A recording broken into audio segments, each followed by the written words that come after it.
Hi.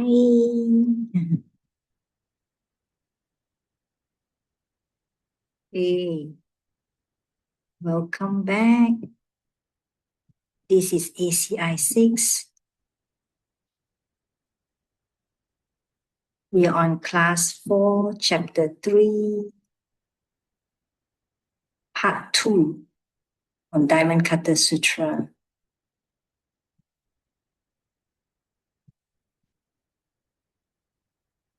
Today is the 2nd of April, 2026.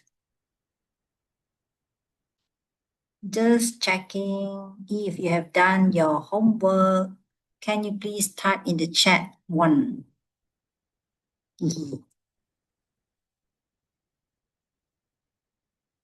If you have not, you type 0.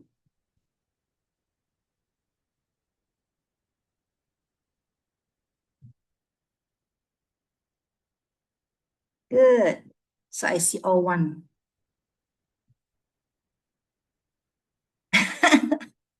Okay, I want 0.75. Oh, that's honest. Good. Keep it up. Those days, we have to show our llama, our paper, we show in front of the screen, we will have to hold it up. Yeah. So I kind of like have to maintain the way it is being run. You can take it as caring for you, okay? And if you really need help, do reach out, okay? And so we will start off with setting our motivation. So please close your eyes and get ready.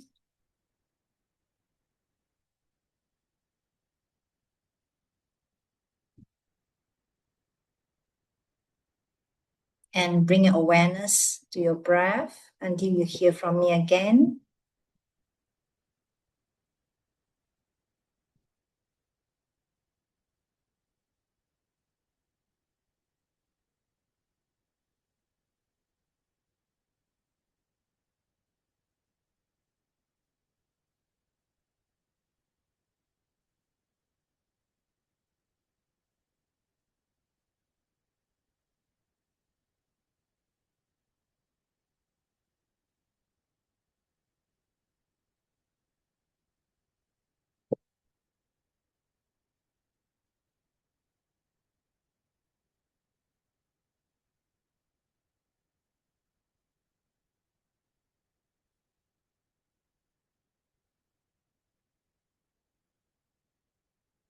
And we want to start setting our intention of being in this class,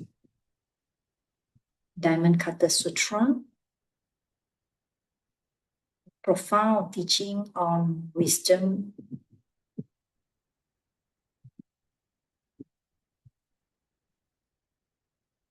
understanding that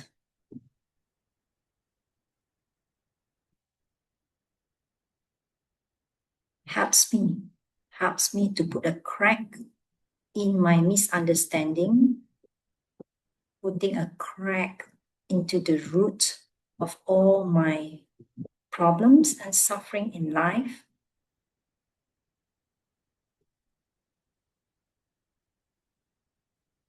And so recognize how precious the teaching is, a gift of liberation.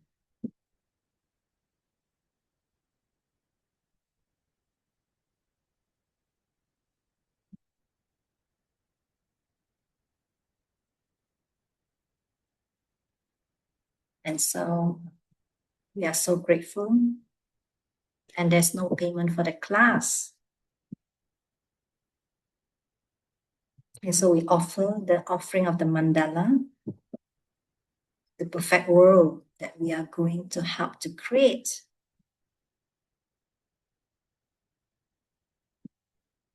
And then we'll follow that with the refuge.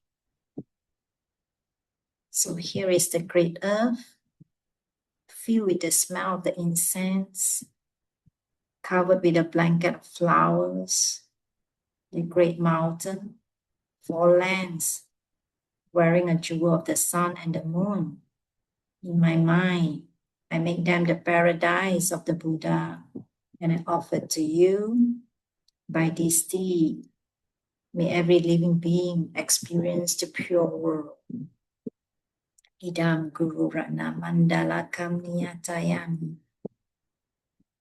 Go for refuge and am enlightened to the Buddha, the Dharma, and the highest community through the merit that I do in giving and the rest. May I reach Buddhahood for the sake of all beings. Go for refuge and am enlightened to the Buddha, the Dharma, and the highest community through the merit that I do in giving and the rest. May I reach Buddhahood for the sake of all beings. I go for refuge and am enlightened to the Buddha, the Dharma, and the highest community through the merit that I do in giving and the rest. I will become a Buddha for the sake of all beings. May it be so.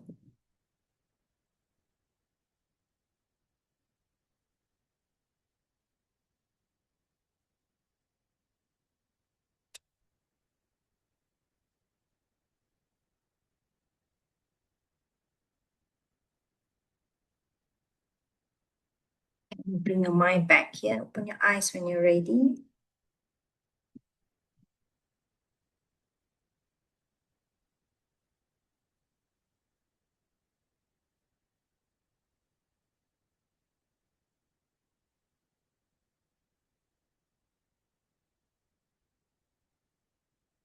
Let's do a recap. Chapter 2 starts with Subhuti asking Lord Buddha, how should a bodhisattva live and how should a bodhisattva practice and how should a bodhisattva think?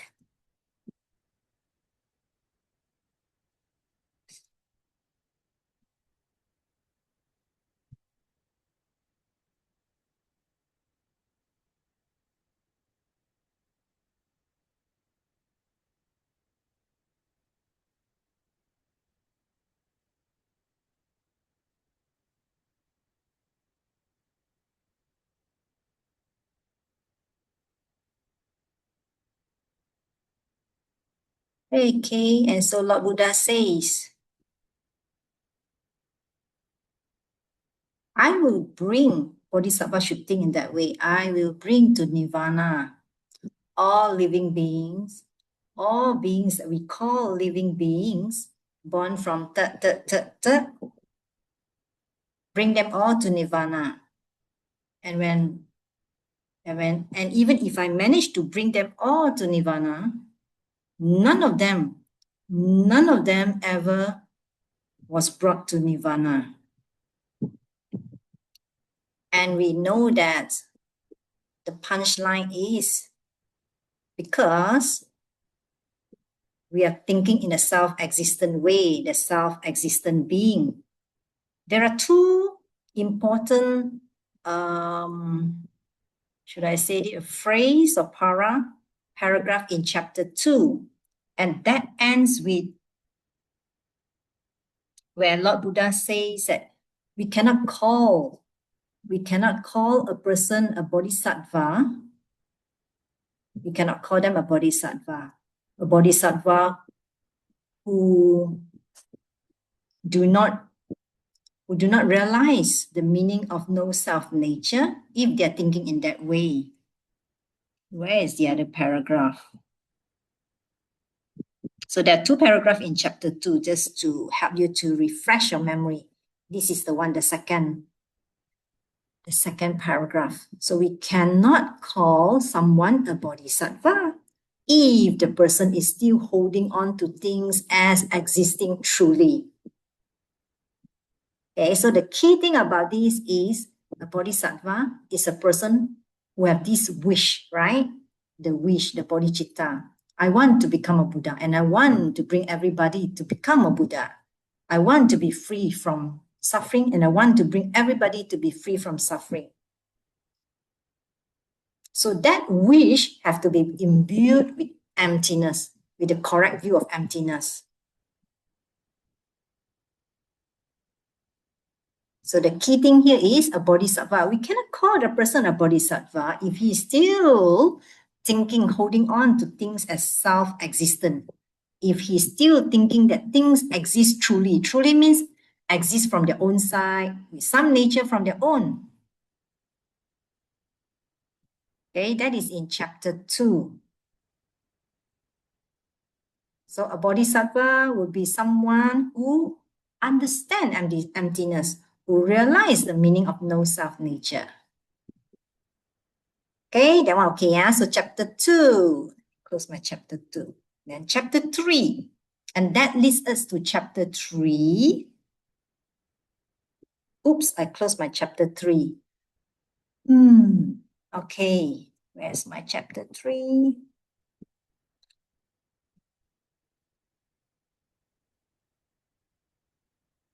I accidentally closed my chapter 3.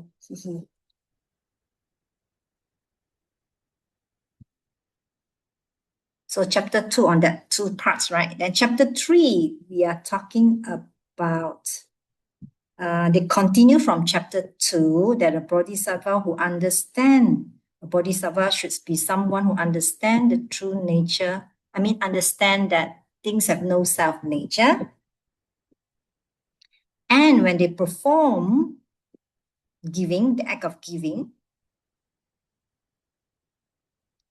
they perform the act of giving without staying. This is the first part of chapter 3. So leading us from chapter 2 that the bodhisattva, when we say we call someone a bodhisattva, that person should be someone who understand or who realize the meaning of no self-nature, right? And that leads us to chapter 3. So that bodhisattva, the bodhisattva who realized the meaning of no self-nature, and when he performed the act of giving, he performed the act of giving without staying in things. So we explained each of these words last week. Okay, giving without staying means that when the bodhisattva they give without believing that the one who is doing the giving, me, the one doing the giving, have any self-nature. Without believing that the receiver, the one whom the giving is done to, has any self-nature. Without believing the act of giving has any self-nature. Without believing the thing that is being given has any self-nature. This one we will cover in detail in chapter 5, so I won't go into very detail on that.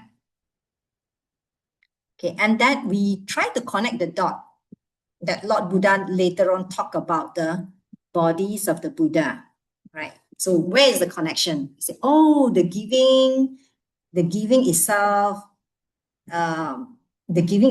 create the causes for the body of the Buddha. The giving itself, including some other perfections, the 3.5 perfections, they primarily contribute to the physical body of a Buddha. So last session, we were talking about the 4 bodies. We finished the enjoyment body and the emanation body. So just a quick recap. Enjoyment body is the body, the beautiful, exquisite, beautiful body, perfect body, beautiful, we call it body of light, rainbow body in the Buddha's paradise. And there are 5 attributes, so I won't go into that. And this enjoyment body have 32 major marks and 80 minor marks on the body, the exquisite marks and sign of a Buddha. They have these 32 major marks, 80 minor marks. We call it the exquisite marks and signs on the Buddha's body. Okay, that is a body in the paradise with the 5 attributes. And then the emanation body is very special. Emanation body. So last week, I think I finished the emanation body. Yeah. Just a quick recap. The emanation body is the body that the Buddha emanate, sending out copies and copies of that. copies and copies and copies of them in the form that benefit us. Like, I have trouble with understanding emptiness, I get upset. Maybe your partner or somebody very close to you can be very irritating and help you to understand emptiness. And if you could listen back to the recording, you can try to think about what I said. I learned from teacher Connie, who said that the Buddha could emanate, like take over this body, cover me, okay, something like that, right? They can emanate and appear and take over this body and say what you need to hear, something very valuable that you need to hear. That is something, I really love that, yeah. It helps me to understand this body so much better. So the emanation body is like the moon that appear automatically on a body of water when we are ready, when we have the virtue for that emanation. Maybe they're always there. It's not that they say, I'm going to emanate for Raymond only and not for the other. They always they emanate for you. When you're ready, you just able to get it. So emanation body, they can emanate in any form, anywhere, anytime, emanate in the form that is most valuable for us, that benefit us, that help us. Okay, so that is where I stopped last week, right? So I'm continuing from here. And we have this omniscient body, omniscient mind, the Buddha, they have these 4 bodies, or you can call it 4 parts. The omniscient mind is the mind that know everything, the mind that know the past, present, and future, all at the same time. My mind just cannot grasp that, okay? The omniscient mind that know everything, the past, present, and future, that sees everything, all the things that there is and all the things as they are. Means that they see the ultimate reality and the deceptive reality all at the same time. Yeah. And that is omniscient mind. And I think it's important to know omniscient is not the same as omnipotent. Okay, let me write down. omnipotnt, omnipotent. Okay. They may be omniscient, they know everything, but they are not omnipotent. Means that it's not that they have the power to do everything for you. How can they help me then? They help you because they know everything. They know what I need to give up and what I need to take up. What I need to give up and what I need to take up. So they come teach me what I need to give up and what I need to take up to be free from this suffering, to be really happy, to reach this ultimate happiness.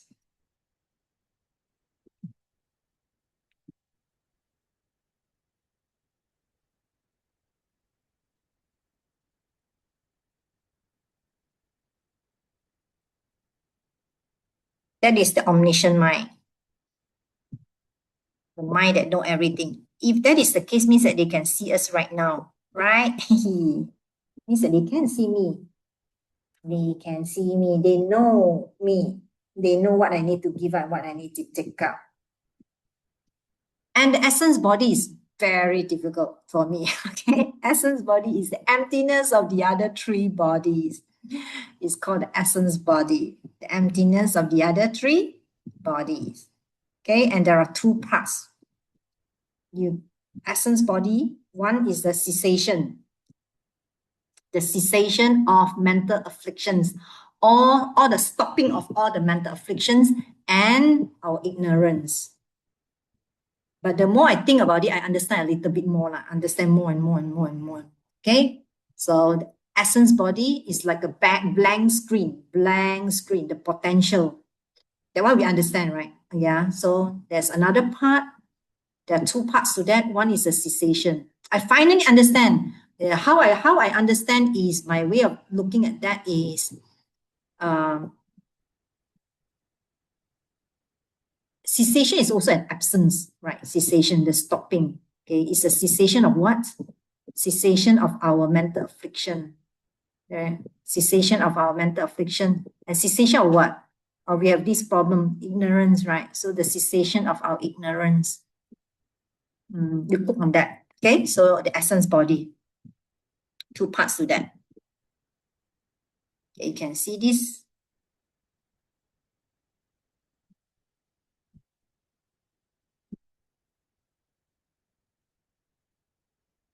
Okay, so is this the essence body or not? Is this the essence body? If this circle, each of these circle is the other three bodies, right? The other three bodies. This is the emptiness of the three bodies. Is this, if, do you agree with this or not? Is it correct? If yes, you put 1. If no, you put 0.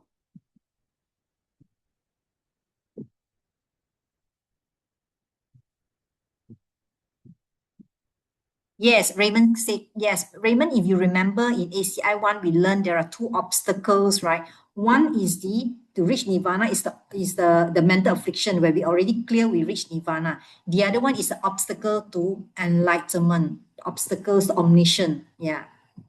They have another more subtle obstacle.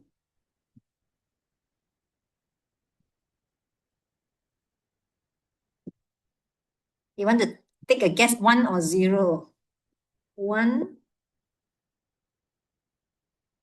means that this is, we say essence body.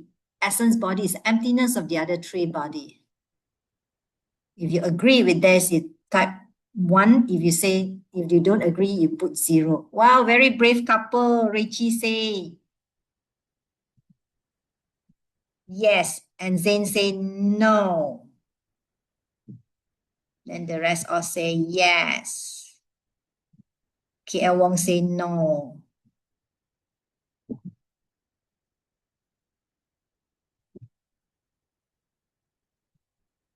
By the way, I see MEP. Where are you from? I noticed that you're here, but I don't have enough time to ask about you.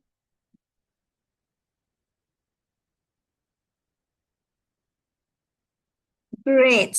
So this is, the answer is, ta-da! It should be wrong. Wow, KL Wong and also Zain is so sharp, both of you so sharp. Wow. Is the emptiness of the other three body. Emptiness is 100%, 100%, okay? No 33% or 20%, okay? Its emptiness is 100%. Wow, congratulations. Very sharp, Okay.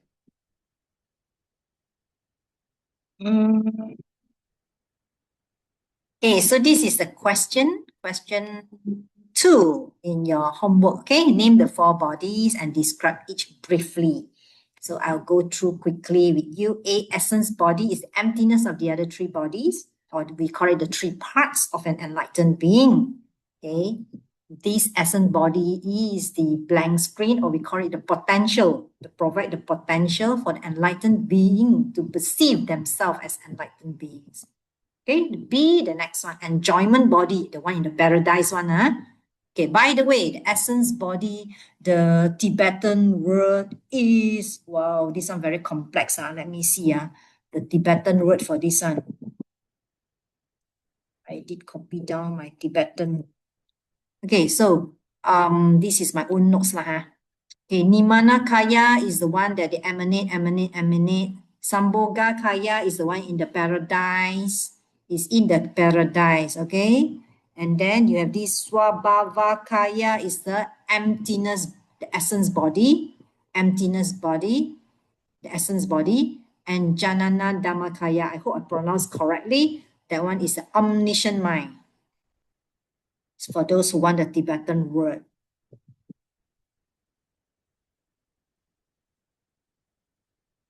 Okay, so the enjoyment body, Sambhoga Kaya, we know is the rainbow body. Okay. So when I was a student, why would I want to know about all these things? Who cares? All these things. Okay. Well, it point out to me that my body is not perfect. This body that need to poo-poo and pee-pee, get sick, okay? Got a wrinkle, got a lot of wound and injury and mark and all these things, right? Yeah, but the enjoyment body is so perfect, okay? So you can have a perfect body. Yeah, then when I think about it, I say, yeah, I want it. Yeah, I think I want that. And how do they relate to what we learned in chapter 3? We talk about giving, isn't it? Giving without staying means with the understanding that things have no self nature, and that merit is so big, is so huge, is immeasurable, right? If you remember, Lord Buddha said, oh, Subhuti, is it easy to measure the space from here, from where we are, to the north, to the south, to the east, to the west, to the 10 directions? And no, it's not easy to measure. It's not easy to measure.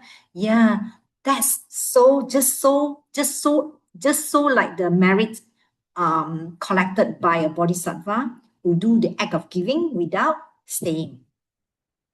It's just like that. It's so not easy to measure. It's immeasurable. And that merit that you collected bring you to this physical body of a Buddha. So the connection is, if I do a lot of goodness, like giving and the rest, that is the merit, merit for me to get a different body, a better body. Yeah. And sounds good. Okay. Yeah. So the other two body will be that we learned today is, we learned the essence body. We already learned the essence body. And the other one we learned is the wisdom body. Okay, let's look at the C first, emanation body.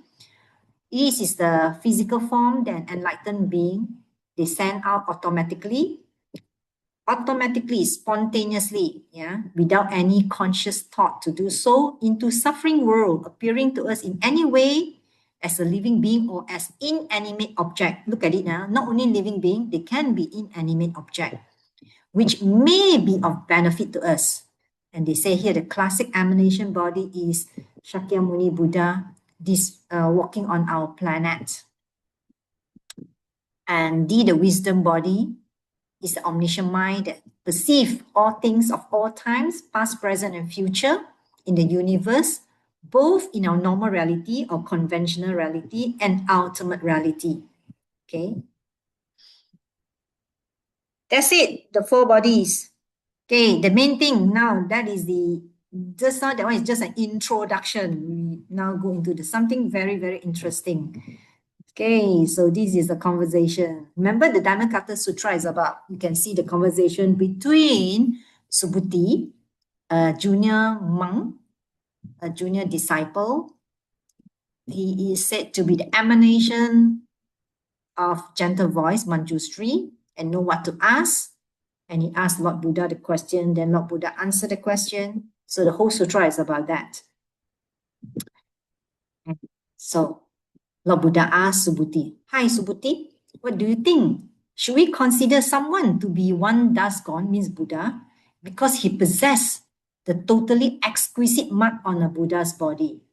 What are the exquisite marks? We learn about the marks and signs, the 32 major marks and 80 minor marks. So Lord Buddha asked Subhuti, should we consider someone a Buddha if they have these marks and signs on their body? Okay, so Subhuti, he said, oh conqueror, we should not. We should not consider someone a Buddha because he possessed these exquisite marks on their body. And why not?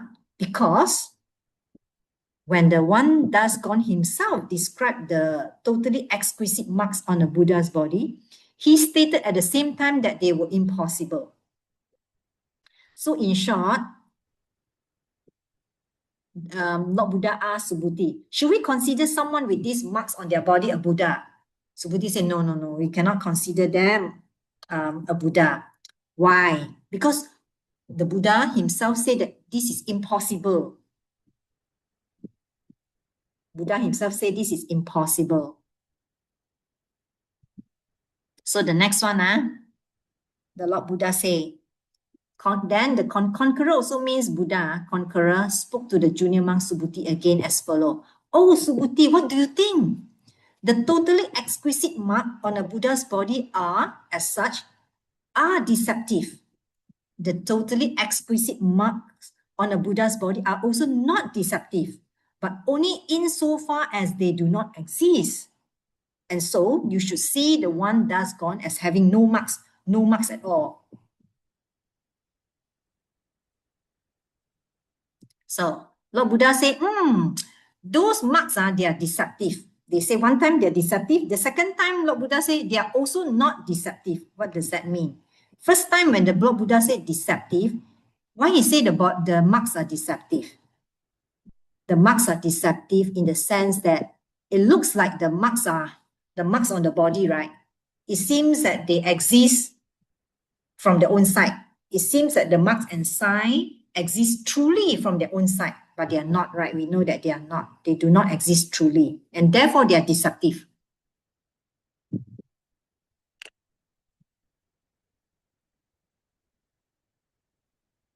Okay? And therefore they are deceptive. And the second thing, the Buddha said, they are also not deceptive. They are not deceptive in the sense that they do exist as projection. We know, right? They do exist as projection, right? They do exist in the sense that the Buddha, when he looked at himself, he can see the marks and signs on his body. He's forced to see that. He's forced by his projection to see the marks and signs on his body that mark a person as an enlightened being. And therefore, they are also not deceptive. They do exist. It's not that they don't exist at all. It's just that they don't exist from their own side. They exist as a projection, right? From their all the good virtues, from all the collection of good virtues. They do exist and mark a person as an enlightened being. Okay, so that is the question that you have to do. Question number 3. Ta-da! Explain why the Buddha said that the marks of a Buddha are deceptive and yet also true. So the marks are deceptive in the way they are and the way they seem to be are not the same. Correct or not? It seems that they come from their own side. It seems that they can exist truly, but they are not. They are not, right? So deceptive. And at the same time, they do exist and they do mark a person as an enlightened being, and therefore they are not deceptive in that context. Okay, so you do this one.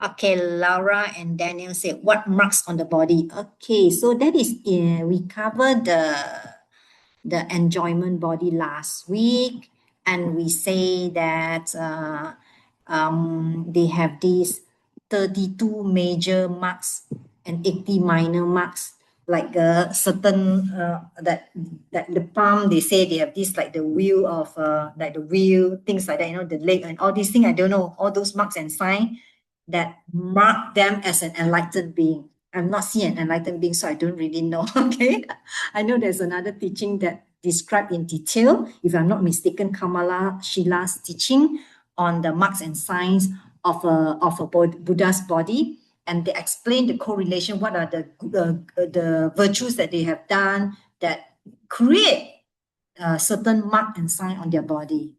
Yeah. I don't know specifically each and every of the mark and sign of the Buddha. Yeah.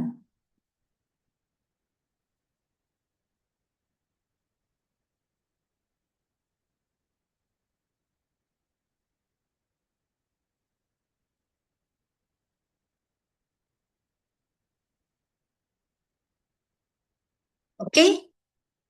So today we really have to pray hard. I can be disconnected anytime because my laptop is not working today. Something is not working today. I don't know why. The battery is not working. The battery is not working and it's dying.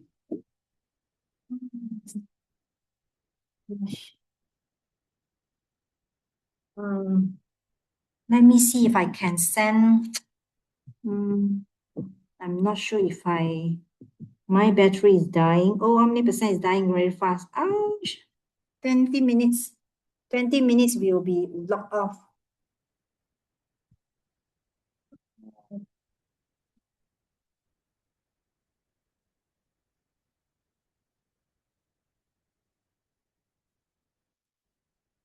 You know why? Looking today. Oh, purification, big purification. Okay, so we can finish in 20 minutes. I have finished this one. And probably we have to finish our class earlier today. Okay, so the last part would be, if you can see the last part will be this one. Okay, the last part where, and then Lord Buddha says, so you should see that the Buddha have no marks at all. He repeat it. You can see he repeat and he said 2 times.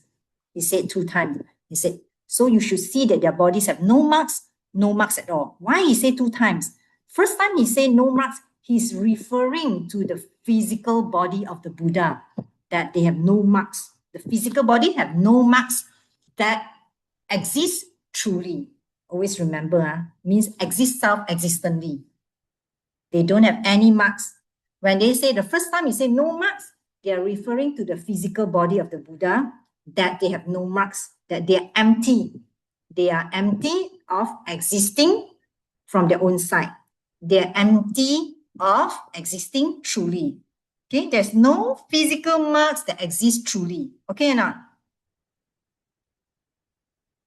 Okay, it's empty. There's no physical marks, no marks on the body, on the physical body that exists truly from their own side. Okay, the first time they're referring to the physical body.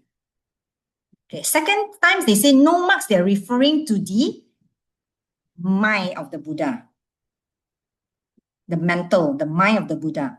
They're also the same. Omniscient mind is also no marks, means that they're also empty.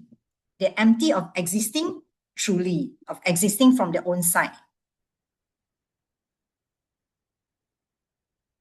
Okay, so that is your question. Oh, my battery is really running low very fast. I show you the last question. So this is the last question that we just cover for chapter 3. Chapter 3, we finished chapter 3.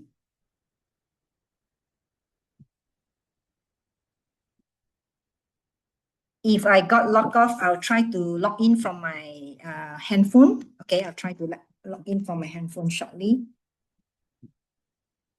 Okay, so explain why the Buddha says twice that the body of a Buddha has no marks. The first time referring to the physical body. The physical body is also, no marks is also empty. It's empty of existing truly, empty of existing from their own side. Okay, the body is empty of existing from their own side. There's no mark at all. Okay, and the second time referring to the mind of the body, the mind of the Buddha, the omniscient mind is also empty. It's empty of existing truly. In fact, there's something very interesting. They say here, the second time he also referring, remember the mind, there's another body called essence body.